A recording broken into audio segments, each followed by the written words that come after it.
बढ़ते आगे बात संसद की कर लेते हैं, क्योंकि संसद का बजट सत्र 2026 आज से शुरू हो गया है। राष्ट्रपति द्रौपदी मुर्मू के अभिभाषण के साथ सत्र का शंखनाद हो गया, जिसमें विकसित भारत की यात्रा, ग्रामीण विकास और पिछले दशक की उपलब्धियों पर जोर दिया गया। लेकिन सदन में माहौल गरमाया रहा।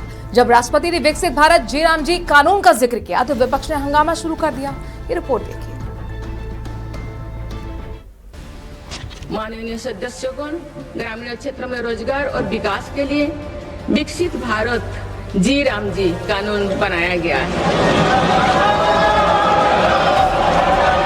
संसद के बजट सत्र 2026 की शुरुआत बुधवार को राष्ट्रपति द्रौपदी मुर्मू के अभिभाषण से हुई।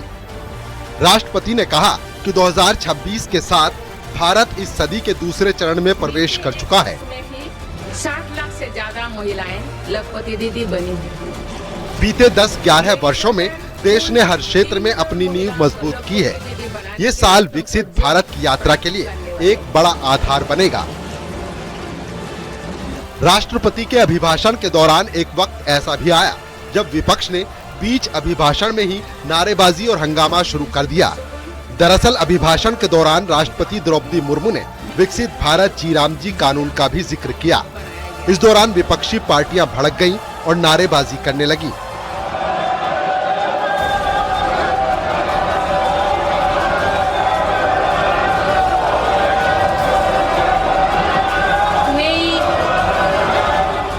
राष्ट्रपति ने कहा कि ग्रामीण क्षेत्रों और विकास के लिए विकसित भारत जी राम जी कानून बनाया गया है। राष्ट्रपति के इतना कहते ही विपक्षी सांसदों ने नारेबाजी शुरू कर दी। सुनिश्चित हो पाएगा, जिसके लिए मेरी सरकार ने माननीय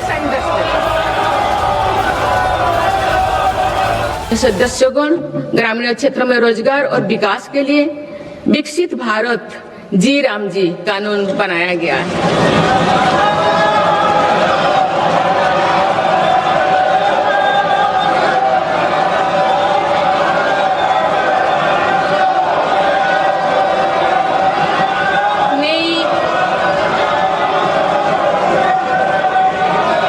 नई रिफॉर्म से गांव में 125 दिन के रोजगार की गारंटी होगा। राष्ट्रपति के अभिभाषण के दौरान जब विपक्षी नारेबाजी कर रहे थे, तब एनडीए समर्थकों ने मेज थपथपाकर अभिभाषण और जी राम जी कानून का समर्थन किया। विपक्षी सांसद इस दौरान वापस लो ये कानून वापस लो जैसे नारे लगाते रहे। हालांकि कुछ मिनटों तक नारेबाजी करने के बाद विपक्षी सांसद शांत हो गए और राष्ट्रपति का अभिभाषण जारी रहा। पिछले एक दशक में 25 करोड़ देशवासी गरीबी को हराकर गरीबी से बाहर निकल गए। आपको बता दें कि संसद का ये बजट सत्र 2 चरणों में होगा, जो 2 अप्रैल तक चलेगा। इसमें कुल 30 बैठकें होंगी। 1 फरवरी को देश का आम बजट पेश होगा।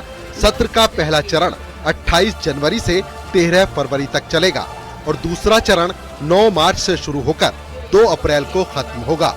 Bureau report, news 18। इससे देश की अर्थव्यवस्था को भी नई गति मिली है।